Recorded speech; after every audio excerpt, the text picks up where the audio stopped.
Hey guys, welcome back to game 3 and 4 of the match between Doug and Devon. Game 3 and 4, the reason I'm combining them is game 3 is relatively short, so we're just going to run through it real quick, but it is an exciting game. So I'm just going to start it off right from the beginning. Doug opens with e4, and we have a g6. Then d4 going into a modern defense. A lot of times she likes to play like a King's Indian modern back and forth. Usually that fianchettoed bishop structure, castle kingside. All right, so knight f6 almost converts into the Aliekin's defense almost. If Doug were to play e5 here, it kicks the knight around, so the knight would have to find a square to go to. All right, so just keep in mind when you're playing that. Look out for the e5 push. All right, so we have f3. Doug pushing his f pawn. All right, don't push the f pawn. Unless you know how that line goes. So this is almost begging for a kingside attack right away. Bishop g7, c3, castles, knight e2, e6, knight f4. d5. All right, looking to break things open on the king side. All right, you have to exchange here, and then the king side starts feeling a little loose. We have bishop d3.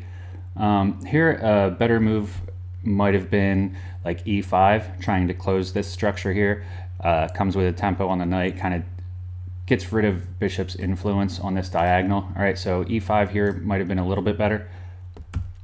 We have knight at a6, knight going to the rim, possibly looking to reposition somewhere. I don't know if maybe this pawn advances here and you get this semi-Slav structure, and then the knight come back here. So I'm really not sure what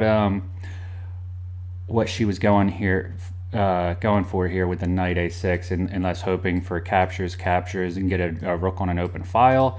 I'm not really sure, but anyway, we have castles by white, c5, also looking to continue to try to break down the structure. Usually you don't see this push here unless there's the bishop on the starting square, looking to break that down. E takes d5, knight takes d5, knight takes g6. All right, notice this knight takes g6 here. Doug's big on his sacrifices, trying to peel apart the king side right away. Very aggressive with the attack, but let's see if it pans out. F takes g6, giving the semi-open file. H4, really running his pawns down. You'll see this is a common theme with Doug's games. A lot of times he pushes that A pawn or H pawn, typically the H pawn, which is in light of, since what was it, 2017, I believe, when the rise of AlphaZero, the neural network, started playing these H pawn moves early on in a lot of its games. It really tends to soften the king side. But here, I feel like Doug's position is a little bit loose, and it's a little bit aggressive. So let's see how it pans out. We have b6 opening this diagonal, probably for the bishop to get in here. Nice place for the bishop to go. And then we have g3. I think this game, Doug just really sorry, I hate to keep harping on you, Doug, but you're really breaking down your king side here. You're feeling this big draft on the second rank.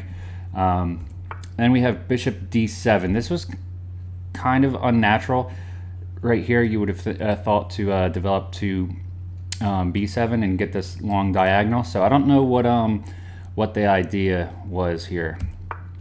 And then we have bishop g5 attacking the queen. So that was probably the reason Doug advanced the h pawn, so he could get that supported move. And imagine we'll just move the queen out of the way. Yep, queen c7, eyeing the g3 pawn. All right, so you got this possible check coming in here. So you might want to advance the pawn. The problem with that is you have h6 coming, trapping the bishop. Yeah, the bishop is trapped if that happens. So let's see. Is there anything really to block this? Well, we have bishop takes a6. All right, notice that knight was hanging on a6. free material, but this gives way to that g3 pawn falling. So queen takes g3 check, king h1, knight f4. All right, notice death and destruction is coming. You could get mate two ways, mate in one right here, or a mate in two, where you play queen h3 to g2. So let's see what Doug goes. Bishop b7. I don't know if he was ignoring the mating threat, trying to go after yet more material. Even if Doug would have tried bishop takes f4, getting rid of the knight that supports the queen for the mate, it still would have been mate no matter what, because you have this next move here, taking the h pawn, h4 pawn. Really, no matter what you play, even if you try to block, I mean, it's still coming. The rook comes over, then you have to block check with the rook, and then the queen just takes, and it's a mate. So yeah, I don't know what he was just not looking at the threats, like I said. So we have bishop b7 going after the rook, and then queen g2 mate. So this game itself was relatively quick. I think uncharacteristically of Devon, she went on the attack. Usually her games, maybe because it was a blitz game, usually her games goes much more toward developing pieces, getting the fianchettoed bishops, whether it's a King's Indian attack, King's Indian defense. And Doug, very used to playing a more aggressive style, didn't really get the advantage in this one. His aggressive style kind of bit him this time around. But let's pause this and get to game 4, see how game 4 went. Okay, game 4. Devon with the white pieces opens with e4. We have e5 from Doug. Knight f3, knight f6, the Petrov's defense. I personally don't like this opening just because it's just too symmetrical for me. I don't know. I actually enjoy playing against it, but if Fabi can do it against Magnus Carlsen in the 2018 World Chess Championship and get a draw every single time with it, it must be pretty good. But like I said, it's just not for me. But we have knight takes e5, knight takes e4, staying completely symmetrical. Bishop d3. This move goes after the knight right away, so it's probably not too much of a problem that it blocks your d4 pawn from developing and your bishop from getting this diagonal. But it might do that a little more so if you go with this pawn push and then you have to capture, then the pawn recaptures. So that's just my 2 cents on that. No idea if that's correct assessment or not. It's kind of like an intuitive thing. D6, and she castles. Devon castles, ignoring that threat on the knight, saying if you take my knight, I'll just take your knight. And that's exactly what happens. D takes e5, bishop takes e4, queen g5. Going with that early queen. Doug, I can't say it enough. If you bring that early queen out, it's going to get attacked. D3, and what happens? The queen gets attacked right away. We get that developing move. And now white gets a lot of time, is up on tempo, gets the initiative, so to speak. Right now, it's almost like white has all these pieces. This bishop isn't exactly developed, but it's half developed. I mean, it's exposed, so it can come out to a better square. The king is loose, or excuse me, the queen is loose now. White is already castled, and now look at black. None of his pieces are developed, and you got a queen on g5. So sorry, Doug, I'm not picking on you here. I'm just saying keep an eye on the opening. If you notice you're not getting much of an advantage out of the opening, make sure you're not losing too much time getting your pieces kicked around. So we have g6 from black. He misses that his queen's hanging out there, and then knight c3. Devon also misses that the queen is hanging out there. f5 yet again. Doesn't retreat the queen. Then finally she sees it. Bishop takes g5, and then we have f takes e4, knight takes e4, bishop e7, looking to trade bishops and probably castle kingside, castle short. By the way, when it comes to blunders like those, I mean, especially this is a 5-minute blitz game.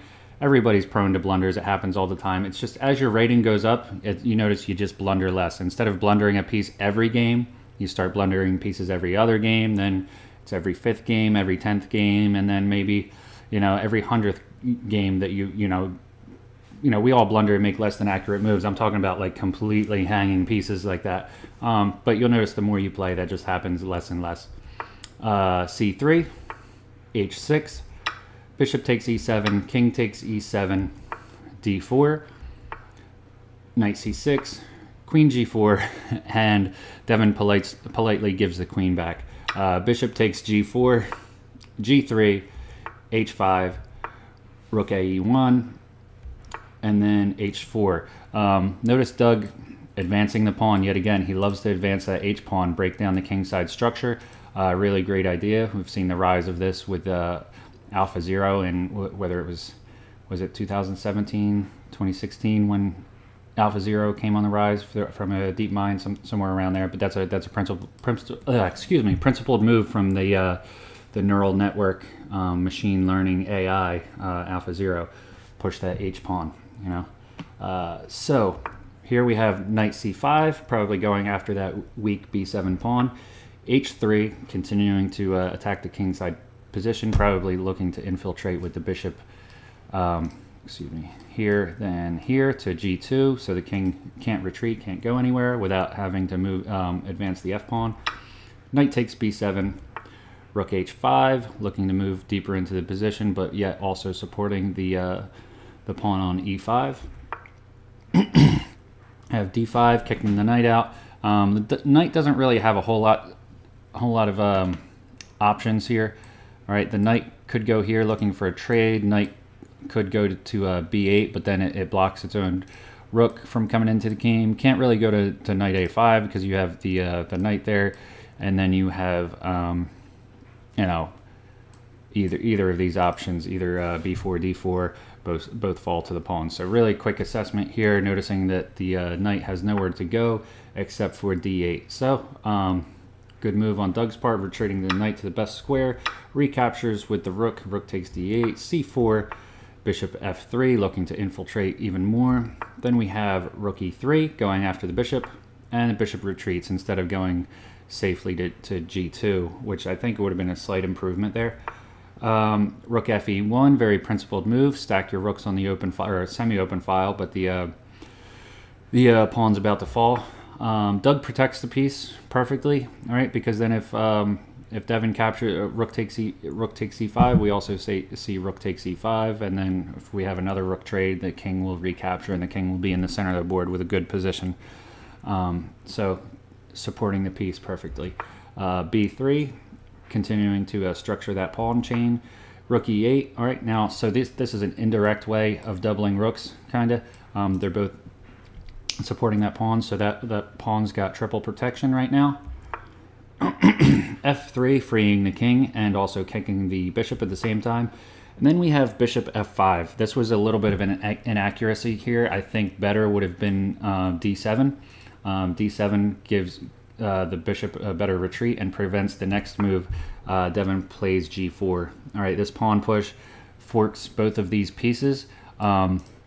Unfortunately, I'm sure if this were a longer time control, if this were a classical or a rapid format, not a blitz game, I'm sure Doug would have found it. But here he plays bishop c2, but here we could have had just rook g5. All right, notice now you can't take the bishop. It's pinned. You have the king right there. So then you would have time to retreat the bishop to, let's say, d7. After whatever white plays king f2, you can retreat the bishop. But anyway, so g4, bishop c2, g takes h5, g takes h5, and now the advantage slowly slips away. Doug did have the advantage, having the two rooks and a bishop, slight down a pawn or two. But now he's got the doubled rook pawns, isolated pawn, isolated pawn, isolated pawn. It's not looking so hot right now. So we have f4, looking to crack things open. E takes f4, and then rook e6 check. This was a questionable move because right here, Devon could have just played rook takes e8, and then you keep both of your rooks. But instead, we saw rook e6 check, rook takes e6, rook takes e6 check, king c5, king f2, going to support the attack against the king and probably knock down some of these kingside pawns. Bishop b1, great move on Doug's part, going looking to break down the pawn chain. King f3, bishop takes a2, rook c6 check, looking to kick the king around a little bit. King b4, rook takes c7, also with a threat on a7. So a5, preventing the pawn from dropping. d6, when you have a passed pawn, you got to push it. And the problem with black here is there's no way to get there in time to stop the pawn from queening. So we see king c3, d7, pushing the passed pawn. Bishop takes b3, breaking down the chain even further. d8 queen. Bishop takes c4. No pawns left, or excuse me, no pawns left on that chain. The only pawn left for white is on h2, but a queen and rook should be able to do the job. Now, if it were just the rook against the bishop and several pawns here, I would say it's a little bit better for black might have a chance. A little bit harder to hold on to. We see queen c8 doubling up against the bishop. King d3, and almost everything from here is forced. Notice this: the king can never enter this side of the board again. All right, so rook takes c4, king d2, queen d8 check, king e1, rook e4 check, king f1. This line is entirely forced, and Devon found it almost immediately. And then queen d1 mate, bringing the rook, king, and queen into the game. The king influences by taking control of the second rank. So quick work on Devon's part for game 3 and 4, capitalizing on every advantage possible. But if you look through games 1 through 4, aside from game 3, there's really no way to make a comeback in game 3. Game 3 was pretty decisive, but games 1, 2, and 4 really could have went either way at any time. They both played great games, blunders on both sides, inaccuracies on both sides, but also brilliant moves on both sides. So look forward to a potential rematch from Doug and Devon. So we'll see where it goes from here. Have fun, guys.